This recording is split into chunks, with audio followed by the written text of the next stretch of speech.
Jdi. Nevěřím ti ani slovo, ani nikdo jiný. Nech mě to bolí! Vrať se do svý umaštěný dílny, kam patří. Víš co, nech mě na pokoji. Dost! Nebo co? To já jsem předstírala, že mám dvojče, ne ona. A víš proč? Abych na vás udělala dojem. Ale být populární mi bylo k ničemu. Jsem pořád stejná, jako jsem byla, než jsem se bavila s váma. Co je s tou holkou, co jsem poznala? S tou, co mi říkala, že ráda dělá muziku. S tou, co se cítila provinile za šikanu jiný holky. A ty, Tommy, co je s tebou? Vím, že máš rád film s Bobem Hopem a Bingem Crosbym a tanec.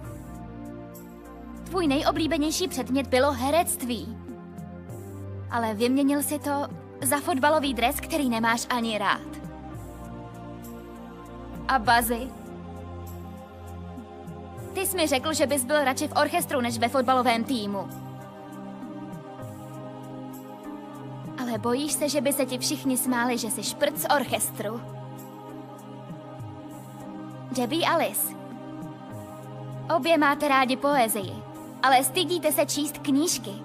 A chytrý holky žádnej hezký kluk nechce, tak to tu chodí? Byla jsem jako vy. Jako každý z vás. Ale pak jsem si najednou něco uvědomila. Že jsem to přestala být já. Ale víte co? Došlo mi, že to není oblečením, nebo tím, jaký máte auto. Je to jen tím, jaký máte srdce. Takže se mi klidně nahlas smějte. Můžete si na mě třeba i plivnout, jestli chcete.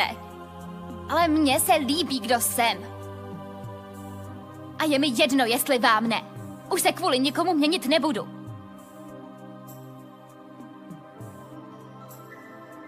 Stejně jsi šprtka. Přesně tak. Už dost, Scarlett. To stačilo. Vypadni!